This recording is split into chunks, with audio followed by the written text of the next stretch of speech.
commencer une série d'enseignements sur trouver grâce aux yeux de Dieu. Et notre texte de base se trouve dans Genèse 6 à partir du verset 8. Amen. J'aimerais qu'une personne puisse nous lire ce texte, Genèse 6 à partir du verset 1 à 8, et nous allons commencer. Est-ce qu'on peut se lever pour honorer la parole de Dieu, s'il vous plaît? Merci. On va se lever pour honorer la parole de Dieu. Amen. Genèse 6, verset 1 à 8. Yes.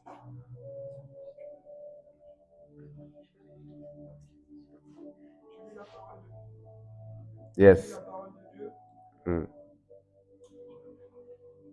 Lorsque les hommes eurent commencé à se multiplier sur la face de la terre, et que des filles leur furent nées, les fils de Dieu virent que les filles des hommes étaient belles. Et ils en prirent pour femmes parmi toutes celles qu'ils choisirent. Alors l'Éternel dit, mon esprit ne restera pas à toujours dans l'homme, car l'homme n'est que chair et ses jours seront de 100 ans. Car l'homme n'est que chair et que ses jours seront de 100 ses jours seront de 120 ans. Ok. Verset 4. Yes. Les géants étaient sur la terre. Les géants étaient sur la terre en ce temps-là. Après que les fils de Dieu furent venus vers les fils des hommes. Yes. Et qu'elle leur eut donné des enfants. Ce sont ces héros qui furent fameux dans l'Antiquité. Come on. L'Éternel vit que la méchanceté des hommes était grande sur la terre et que toutes les pensées de leur cœur se portaient chaque jour uniquement vers le mal. L'Éternel se repentit d'avoir fait l'homme sur la terre. My God. Et il fut affligé en son cœur. La Bible dit au verset 6 que l'Éternel se repentit d'avoir fait l'homme sur la terre et il fut quoi? Affligé dans son cœur. En son cœur. Amen. Amen. Et verset 7. Et l'Éternel dit, j'exterminerai de la face de la terre l'homme que j'ai créé. Depuis l'homme jusqu'au bétail, aux reptiles et aux oiseaux du ciel, car je me repens de les avoir faits. Car je me repens de les avoir faits. En d'autres termes, je me repens de les avoir créés. Parce qu'ils ont désobéi. Parce qu'ils se sont multipliés avec des êtres spirituels. Parce qu'ils ont accepté à ce que des êtres spirituels puissent venir sur la terre et coucher avec eux. Au verset 8. Mais Noé trouva grâce aux yeux de l'Éternel. Mais Noé trouva grâce aux yeux de l'Éternel. Est-ce que vous pouvez répéter après moi? Mais Noé trouva grâce aux yeux de l'Éternel. Je suis en train de déclarer et décréter sur ta vie qu'en ce mois de mai, que tu trouves grâce et faveur devant les yeux de l'Éternel. Alléluia. Vous pouvez vous asseoir, s'il vous plaît. Amen. Lorsque nous lisons ce texte de Genèse 6 à partir du verset 8, la Bible dit, même Noé trouva grâce aux yeux de Dieu. Et il faut savoir que ce passage apparaît ici dans un contexte fort. Le contexte ici, c'est que la terre était remplie de violence, de corruption et de péché. Et le Seigneur envisageait de juger le monde en envoyant le déluge, en envoyant l'eau pendant 40 jours et 40 nuits. Il y a eu l'eau, de telle sorte que tous, c'est-à-dire tout animal, mâle, femelle, ou du moins tout homme fait de la chair, doit être détruit, ou du moins détruit au travers du déluge. Amen. Mais malgré cela, malgré une génération corrompue, malgré que il y avait la violence, malgré il y avait le péché, il y avait au moins un homme qui était Noé, qui n'était pas un homme corrompu, mais qui était un homme intègre et juste. La Bible dit de Noé que Noé était un homme intègre et juste. Parce qu'il était intègre et juste, il a trouvé grâce aux yeux de Dieu.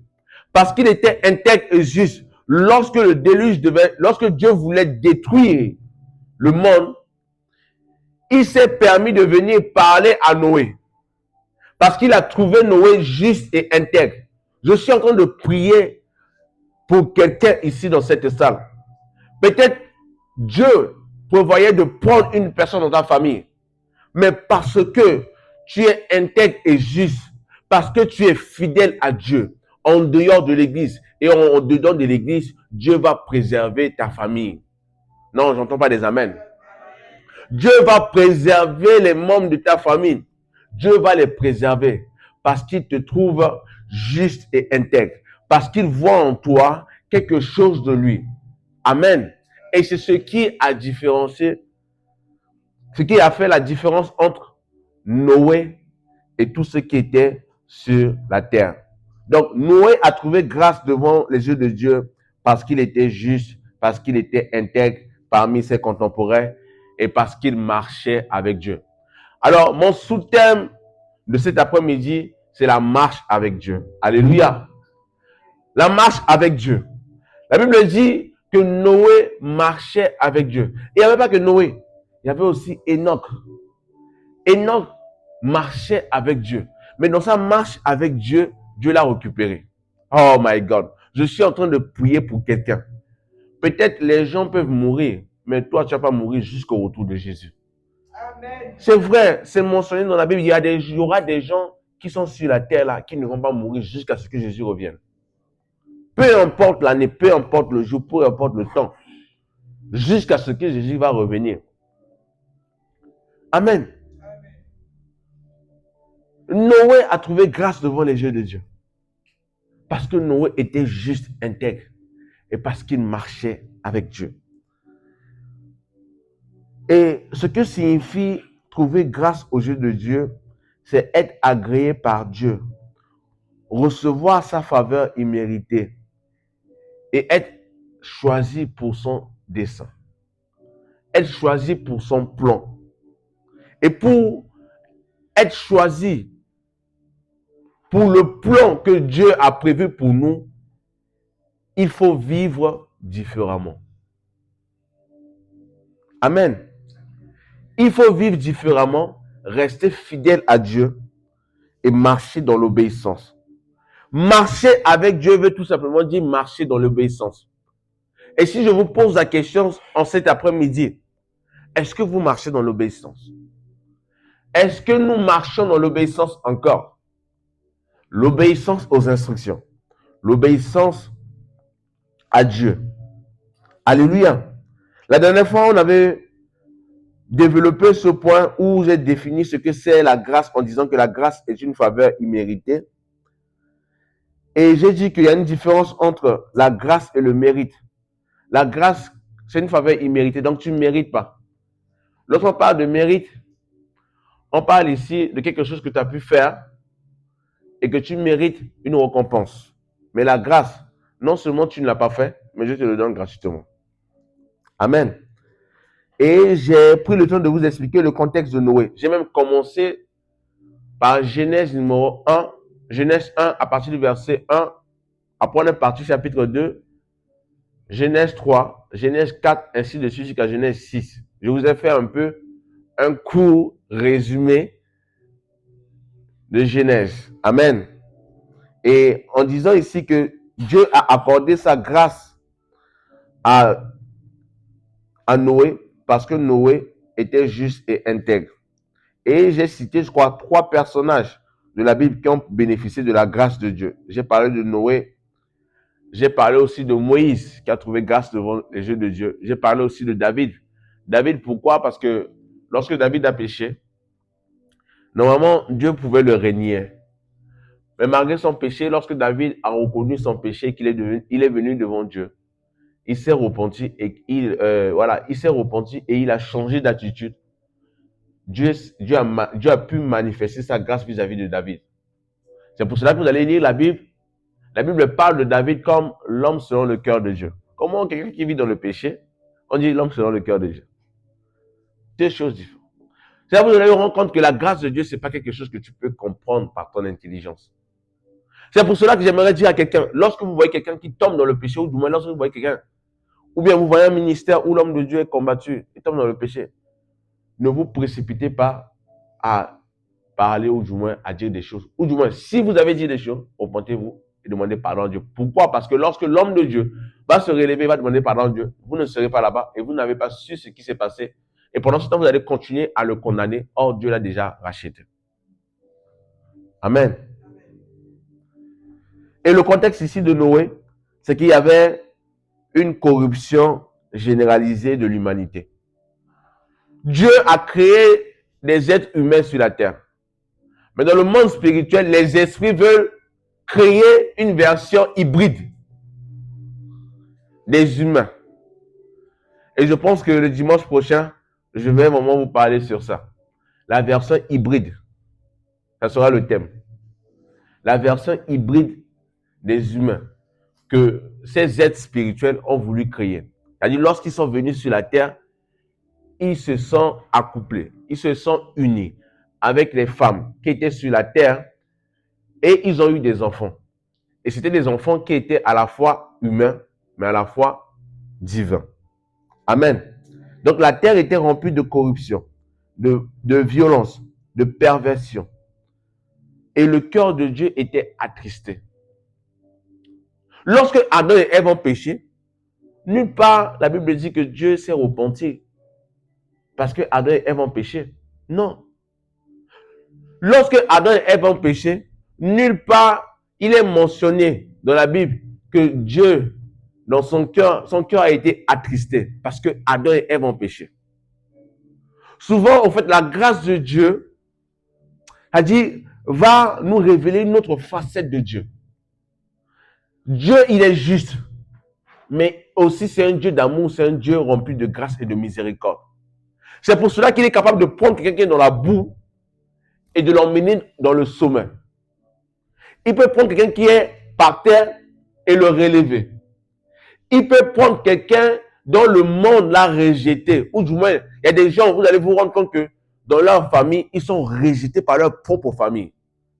Et c'est des types d'enfants comme ça que Dieu va utiliser pour confondre la sagesse et l'intelligence de cette famille. Amen. Dieu prend ce qui est inutile pour en faire utile. Quelqu'un qui se sent inutile à l'église, c'est possible que tu es à la recherche de Dieu, que Dieu te cherche. Autant pour moi. Lorsque tu es inutile, c'est que Dieu te cherche. Il te cherche pour te rendre utile pour lui. Parce qu'il n'y a personne qui est inutile dans l'œuvre de Dieu. Tout le monde est utile. Même le fait de venir à l'église et s'asseoir, tu es utile pour Dieu. Amen. Donc j'aimerais vraiment changer cette mentalité pour que personne puisse se sentir inutile. Nous tous, nous sommes utiles pour Dieu. Parce que nous servons pour la même cause. Alléluia. Donc, plus les ténèbres sont grandes, plus la lumière peut briller dans les ténèbres. C'est pour cela que la Bible déclare que là où le péché abonde, la grâce de Dieu surabonde. Les ténèbres, comme j'ai l'habitude de dire, n'ont jamais été un problème pour le Saint-Esprit. Parce qu'ils étaient déjà sur la terre. Mais malgré cela, le Saint-Esprit, la Bible dit, se mouvait au-dessus des eaux. Donc le Saint-Esprit était celui qui avait la capacité de rentrer dans les profondeurs des ténèbres et se promener partout où il veut. Parce que c'est le maître des esprits. Il est Dieu. Il fait ce qu'il veut. C'est pour cela que dans Luc 11, je crois à partir Luc 13, à partir du verset 11, qui dit, à plus forte raison, un père qui s'est donné des bonnes choses à son fils, l'Éternel ne donnera-t-il pas le Saint-Esprit à celui qui lui demande? Et il y a un autre passage dans Corinthiens qui dit que le Saint-Esprit donne les dons à qui lui il veut. Il dit à qui il veut. Ça dit s'il veut, il te donne. S'il ne veut pas, il ne te donne pas. C'est de son bon vouloir. Donc il est Dieu. Amen. Et lorsque nous voyons le profil de Noé ici, oui, il y a 3 caractéristiques. Donc juste, intègre et il marchait avec Dieu. J'aimerais vous donner une vérité, que la grâce de Dieu ne produit pas la négligence. La grâce de Dieu ne produit pas la négligence, mais la grâce de Dieu produit une vie transformée. Amen. La grâce de Dieu ne produit pas la négligence. La grâce de Dieu produit plutôt une vie transformée. J'aimerais vous dire, au fait, membre de l'église CRN, j'aime mon église. Pourquoi? Parce que lorsque je vous vois, chaque dimanche, venir à l'église, avec un cahier, un stylo, prendre des notes, ça se voit que, au fait, au plus profond de vous, peut-être vous ne réalisez pas, mais il y a une faveur, il y a une grâce de Dieu qui est sur votre vie, qui se manifeste tous les jours. Le fait de se lever, de se réveiller, de s'habiller et de venir à l'église, c'est une grâce, c'est pas donné à tout le monde. Il y a des gens, même le fait de s'habiller, venir à l'église, c'est comme s'il y a un combat dans leur tête. Non, je vais venir pour faire quoi? Il est en train de prévoir. Il n'y a pas de bus. Il y a plusieurs types de raisonnements dans les pensées, dans la tête. Mais Dieu nous a fait grâce. Est-ce que nous l'avons mérité? Non. Je dirais plutôt que parce que nous sommes tout simplement obéissants. Ce n'est pas tous les chrétiens qui sont obéissants. Ceux qui sont obéissants, ce sont ceux qui ont la capacité d'entendre Dieu et de faire la volonté de Dieu. La volonté de Dieu, que nous soyons tous unis. Ça, c'est ça la communion fraternelle. C'est pour ça que j'ai dit, j'aime mon église CRN. Et j'aime les membres de l'église. Je vous aime dans l'amour du Seigneur. Parce que vous avez su discerner. Et vous avez su manifester l'obéissance. Donc, je disais ici que trois caractéristiques qu'on peut trouver dans la vie de Noé, selon son profil, que c'était un homme juste, intègre, et il marchait avec Dieu. Donc, marcher avec Dieu, c'est de marcher dans l'obéissance. Et c'est aujourd'hui, nous allons voir le sous-thème marcher avec Dieu. Genèse 5 à partir du verset 24 et Genèse 6 à partir du verset 9. On va lire ces deux textes et nous allons décoller.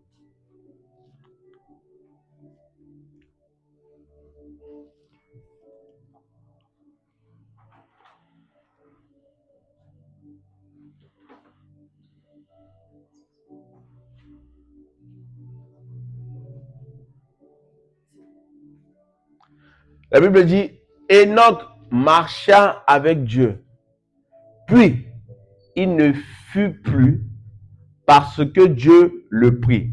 Est-ce qu'on peut lire ça dans trois versions différentes? Est-ce que tu peux nous afficher 3 ou 4 versions à l'écran, s'il te plaît? Parole de vie, version semeur, une autre version. Pour plus d'éclaircissement, on va lire dans d'autres versions.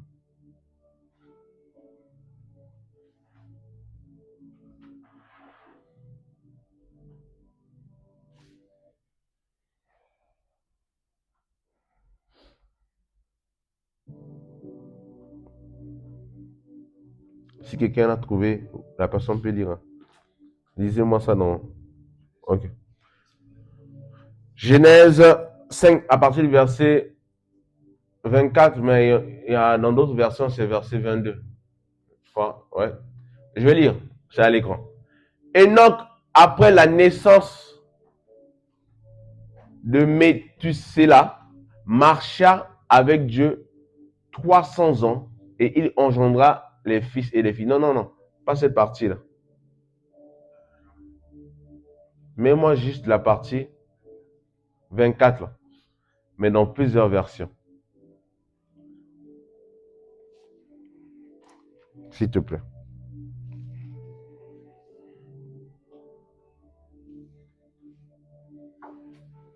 Ok. Lisons ensemble. Genèse 5 à partir du verset 24. La Bible dit, Enoch marcha avec Dieu, puis il ne fut plus parce que Dieu le prit. Ça, c'est dans Genèse 5 à partir du verset 24.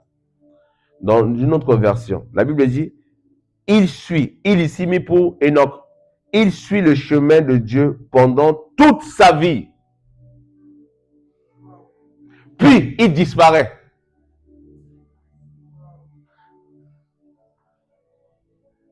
Quelqu'un qui a suivi le chemin de Dieu pendant toute sa vie, puis il disparaît. En effet, Dieu l'enlève auprès de lui. Oh my God. Il y a une génération de personnes qui vont disparaître. Il y a une génération de personnes comme Enoch qui vont marcher avec Dieu toute leur vie et ils vont disparaître. Parce que Dieu les a enlevés. Parce que Dieu les a enlevés.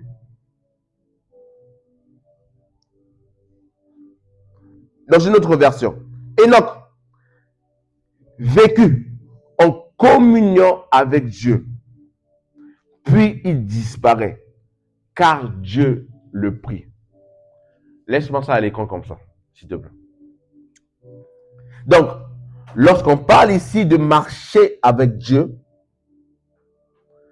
nous voyons que les points essentiels de la marche avec Dieu au travers de la vie de Enoch, c'est que Enoch était un homme intime à Dieu. Enoch était un homme intime à Dieu. Lorsqu'on parle de intimité, lorsqu'on parle ici de l'intimité, c'est que tu as la capacité de communiquer avec une personne. Lorsqu'on dit un homme est intime avec une femme, c'est que l'homme et la femme sont unis. Ils ont une communication. C'est ça lorsqu'on parle ici d'intimité. Donc, Enoch n'était pas un homme ordinaire.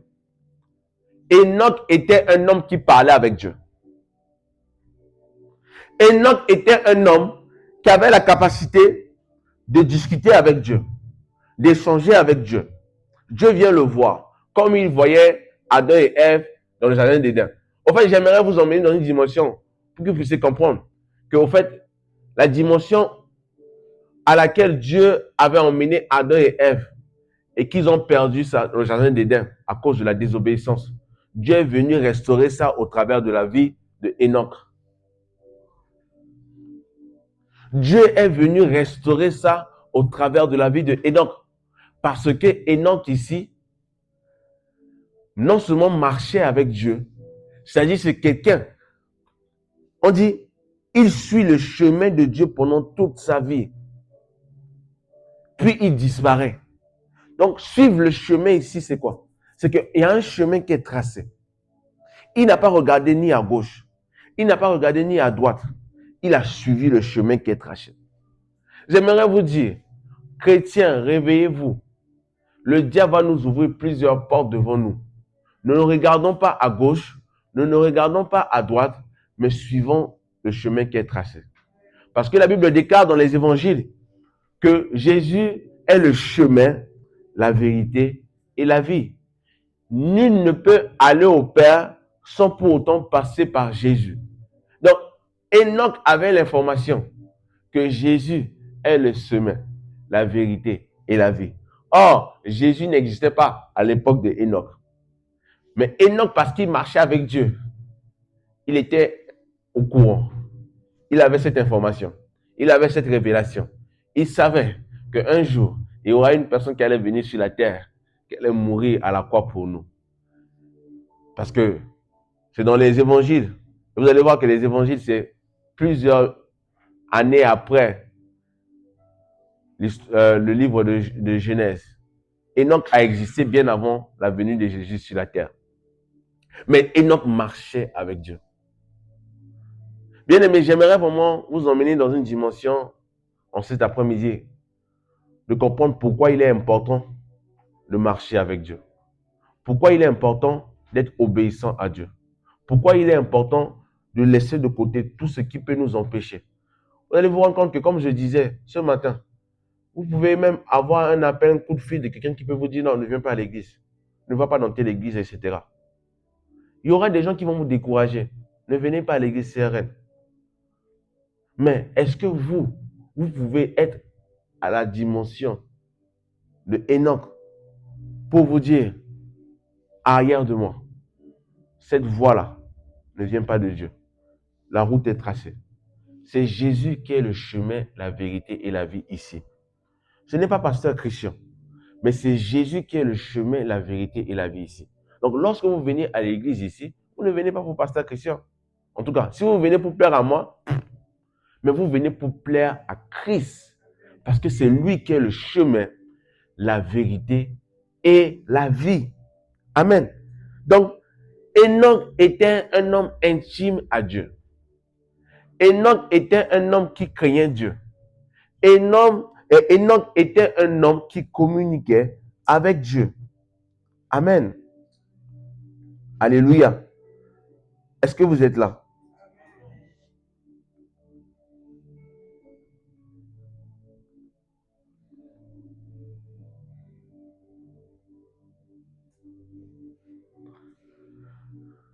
Enoch était un homme intime à Dieu. Premier point. Deuxième point. Enoch avait une vie de prière constante. Parce que moi, je me pose la question. Nulle part dans la Bible, il est mentionné que Enoch avait une vie de prière constante. Mais pourquoi moi j'ai dit que Enoch avait une vie de prière constante? Parce que quand on parle d'intimité, c'est pas que avec Dieu, ils vont juste seulement parler comme ils parlaient avec Adam et Ève. Je pense que Enoch était un homme qui était discipliné. Que dans sa marche chrétienne, quand il était sur la terre, au-delà du fait de communiquer avec Dieu, il priait aussi. Si possible, il jeûnait. Parce que c'est ça, en fait, la marche avec Dieu. C'est que quand tu marches avec Dieu, tu dois prier. Quand on dit que quelqu'un marche avec Dieu, c'est une personne qui jeûne. Quand on dit que quelqu'un marche avec Dieu, c'est une personne qui peut lire la Bible, lire la parole. J'ouvre une parenthèse pour vous dire, à partir de la semaine prochaine, on va faire 5 jours de jeûne. Donc du lundi au vendredi, de 6h à 18h. On va faire 5 jours de jeûne et prière. Normalement, chaque début du mois, on commence par un temps de jeûne. Moi, on n'avait pas fait, mais on va faire. Parce que c'est ça, en fait, quand on parle de la marche avec Dieu. Donc, la marche avec Dieu regroupe ici tout ce qu'il faut faire en tant que chrétien. La prière, la méditation, le jeûne, la communication avec la personne du Saint-Esprit. Donc, Enoch craignait Dieu, priait, était intime avec Dieu. Et le troisième point, c'est-à-dire premier point, intimité avec Dieu. Deuxième point, vie de prière constante. Troisième point, sensibilité au Saint-Esprit. Donc, lorsqu'on parle ici de marcher avec Dieu, c'est que tu dois être intime à Dieu. Tu dois avoir une vie de prière, méditation, de jeûne constante, c'est-à-dire une discipline toi-même. Mais aussi, tu dois quoi? Être sensible au Saint-Esprit. Le troisième point, comment faire pour être sensible au Saint-Esprit? Si vous voulez être sensible au Saint-Esprit, il faut beaucoup plus jeûner et lire la parole. Du lundi au vendredi, organisez-vous. Bon, moi lundi, je jeûne. Je mange mardi. Le mercredi, je jeûne. Je mange jeudi. Vendredi, je peux manger. Mais au moins, j'ai 2 jours de jeûne dans la semaine. Donc, quand vous jeûnez, méditez la Bible. Je peux vous rassurer que vous allez entendre la voix de Dieu. Lorsqu'on parle ici d'entendre la voix de Dieu, vous pouvez entendre la voix de Dieu comme je suis en train de vous parler. Mais vous pouvez aussi entendre la voix de Dieu dans vos pensées. Et nous tous qui sommes là, dans cette salle, Dieu nous parle premièrement au travers de notre pensée. Tu vas voir, tu entends lire la Bible comme ça, comme si Dieu te parle, te dit, ah, tu vois, pour cette situation-là, pour ce problème-là, pour cette maladie-là, dis à cette personne, fais ceci. Prends 3 jours de jeûne. Prie comme ça. Là où je dois déposer mon CV pour le travail, fais ceci, fais cela. Le Saint-Esprit va te donner la sagesse. Même lorsque tu es au travail, il va te dire, ah, pour trouver la solution à ce problème-là, alors vas-y, fais ceci, fais cela. Le Saint-Esprit peut te donner la solution à des problèmes que tu peux rencontrer au travail. Amen. Donc, la marche avec Dieu veut dire une intimité avec Dieu. Une vie consacrée. Lorsqu'on parle d'une vie, Noé dit Noé, oui, Noé et aussi Enoch, ils avaient une vie consacrée à Dieu. Parce que la Bible ne parle pas que de Enoch qui marchait avec Dieu. La Bible parle de Enoch qui marchait avec Dieu, après puis il disparaît parce que Dieu l'a enlevé. Mais la Bible parle aussi de Noé comme quelqu'un qui marchait avec Dieu. La Bible mentionne ici Noé comme quelqu'un qui marchait avec Dieu. Enoch marchait avec Dieu parce qu'il était intime. Enoch marchait avec Dieu parce que je pense qu'il avait une vie de prière constante et une vie de jeûne et de méditation de la parole. Enoch marchait avec Dieu parce que, tout simplement, il était sensible au Saint-Esprit. Voulons-nous être sensibles au Saint-Esprit?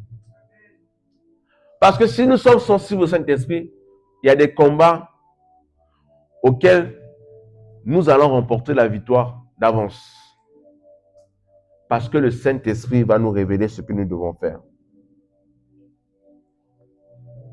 Une vérité que vous devez noter, on ne peut pas trouver grâce aux yeux de Dieu si nous n'avons pas une relation avec lui.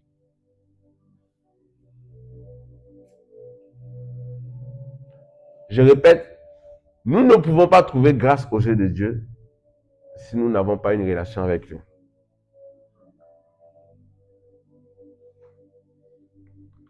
En d'autres termes, on ne peut pas trouver grâce sans pour autant avoir une relation avec Dieu.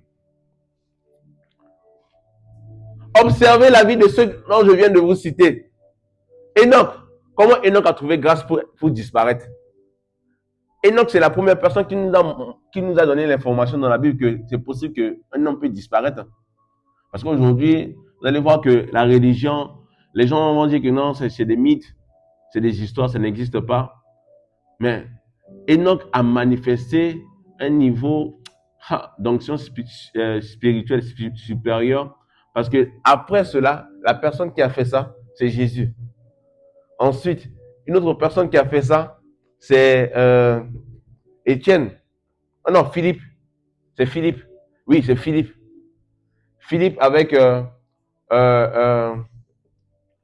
l'intendant de la reine là. Eunuque éthiopien. Il est en train d'évangéliser. Ensuite, il est emmené par les eaux de baptême. Puis il disparaît. Puis il disparaît. Et quand vous lisez le texte, c'est dans Actes des Apôtres, quand vous lisez le texte là, la Bible va vous dire que c'est le Saint-Esprit qui l'a pris et l'a emmené quelque part. Oh my God. Tu ne peux pas disparaître si tu n'es pas sensible au Saint-Esprit. Et cette dimension-là n'est pas restée que seulement dans la Bible. Parce qu'il y a des hommes de Dieu, de la même nature que nous, qui sont nés et qui ont vécu sur cette terre-là des vivants,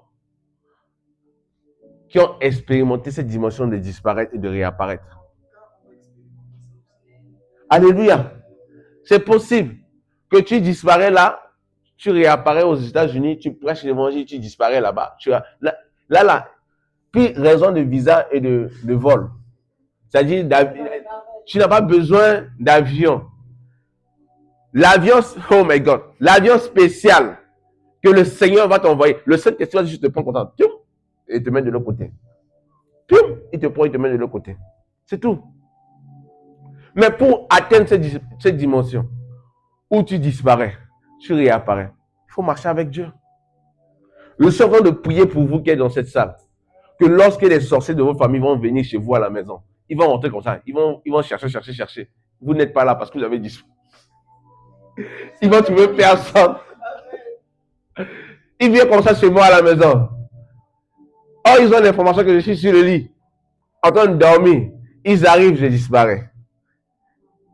Ils vont se dire, mais on l'a vu au travers de nos radars. On l'a vu ici. Mais il était là dans la maison. Mais il est parti où, etc. Parce que je suis un homme qui marche avec Dieu.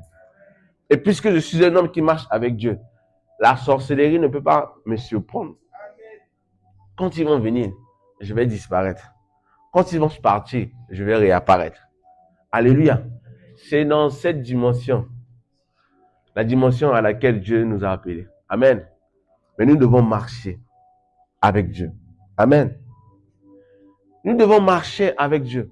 Nous devons être obéissants.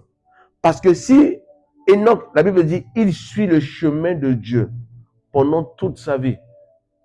C'est quoi le chemin de Dieu pendant toute notre vie sur la terre? C'est quoi le chemin de Dieu? Si je dois vous expliquer un peu, la Bible déclare que Jésus est le chemin, la vérité et la vie. Donc, le chemin de Dieu, c'est Jésus. Mais maintenant, comment suivre Jésus? Pour suivre Jésus, il faut renoncer à sa vie. Il n'y a personne qui vient à Jésus sans pour autant renoncer à sa vie.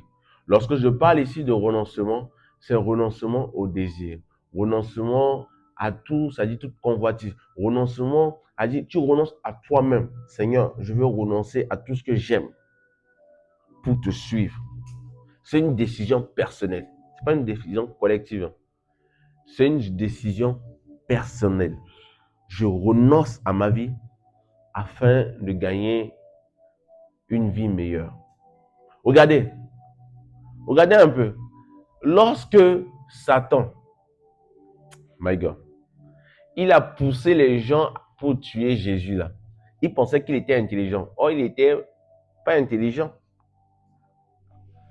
Regardez, Satan a poussé les gens tuer Jésus à la croix. Or, c'était dans le plan de Dieu. Mais lui, il n'avait pas l'info. Vous voyez? Satan n'avait pas l'info que Dieu a tant aimé le monde qu'il a envoyé son fils unique Jésus. Afin que quiconque croit en lui ne périsse pas, mais qui ait la vie éternelle. C'est après qu'il va connaître ce verset-là. Or, lui, il a poussé les gens à tuer Jésus. Yes. Amen. C'est une vérité. Satan n'avait pas la connaissance de ce verset Jean 3,16. Parce que s'il avait la connaissance de ce verset Jean 3,16, je vous assure qu'il n'allait pas envoyer Jésus à la croix. Parce que lui, il a envoyé Jésus à la croix. Il était content. Lorsque Jésus est mort, il dit dans les ténèbres, dans les profondeurs des ténèbres, c'était la fête. Champagne à gogo. La belle vie. Ils étaient contents parce qu'ils ont emmené Jésus à la croix. Mais ce qu'ils ne savaient pas, ils n'avaient pas l'info par rapport à ce verset. Jean 3,16. Car Dieu a tant aimé le monde qu'il a envoyé son Fils unique Jésus, afin que quiconque croit en lui ne périsse point, mais qui ait quoi? La vie éternelle. Donc, Satan a poussé Jésus à la croix, pensant qu'il allait le tuer. Or, il a accompli la volonté de Dieu. C'est pour cela que j'aimerais vous dire, n'ayez pas peur de Satan. Parce que même Satan lui-même, Dieu peut le manipuler. Yes. Satan nous manipule, nous. Mais Satan ne peut pas manipuler Dieu. Mais c'est Dieu qui peut manipuler Satan. Parce que Dieu est le maître des esprits. Donc, il sait ce qui est dans la tête de Satan. Satan ne sait pas ce qui est dans sa tête, mais lui, il sait ce qui est dans la tête de Satan. Pourquoi? Parce que Dieu ne vit pas dans le temps. Dieu vit en dehors du temps. Il vit dans l'au-delà, dans l'éternité. Donc, Satan, avec son intelligence 2.0, a voulu pousser Jésus à la croix, pensant qu'il allait mourir. Et ils étaient contents. Parce que si Jésus allait à la croix et qu'il meurt, tout le monde allait l'adorer. Mais il ne s'est pas rendu compte qu'il y avait un verset qui disait que Dieu a tant aimé le monde qu'il a envoyé son Fils unique Jésus. Donc, vous voyez que Dieu a permis à ce que Satan puisse pousser Jésus. Donc, c'est possible que Dieu peut permettre à ce qu'il y ait des situations qui peuvent nous arriver, mais pour que lui puisse révéler sa gloire. Sachez-le, que Satan ne peut pas dominer Dieu. C'est Dieu qui domine Satan. Amen. Satan ne peut pas dominer Dieu. C'est pour cela que Enoch, dans la version ici, qui dit Il suit le Seigneur, il suit le chemin de Dieu. Donc, Enoch avait la révélation que Jésus était le chemin, la vérité et la vie. Et et pendant toute sa vie sur la terre, il suivait les voies de Jésus. Pendant toute sa vie sur la terre, il suivait les pas de Jésus.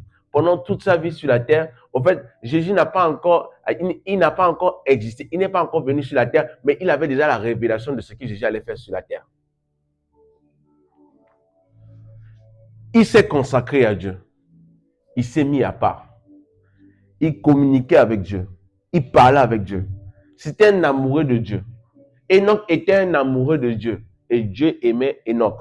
C'est pour cela qu'il a dit non. Je ne veux pas le laisser. Il faut que je le récupère.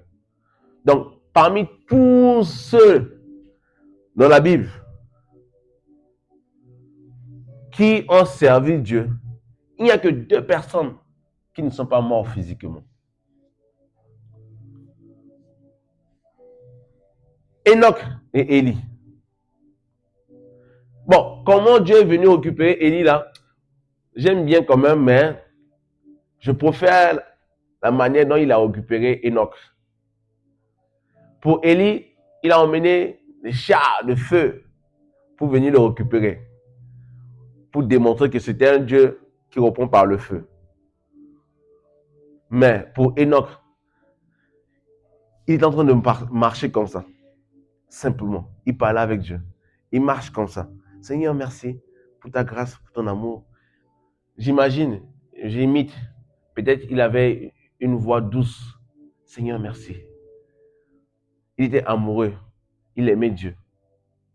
Et Dieu le récupère. Il disparaît.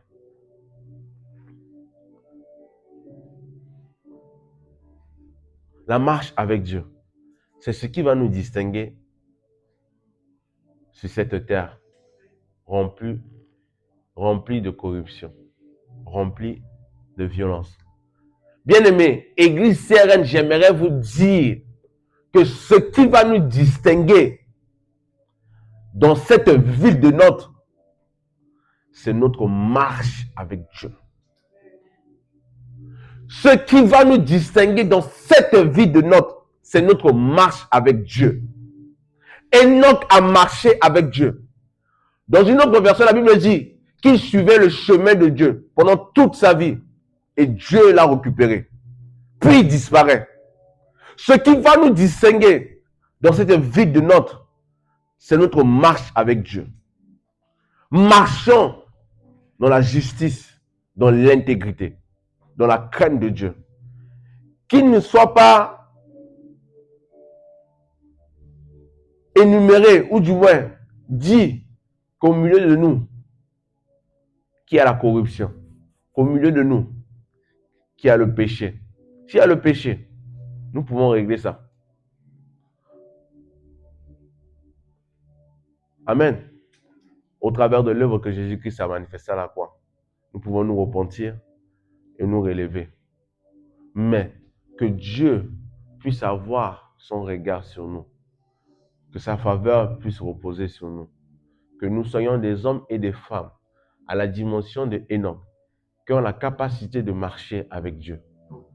Marcher avec Dieu tout en ayant une intimité avec lui.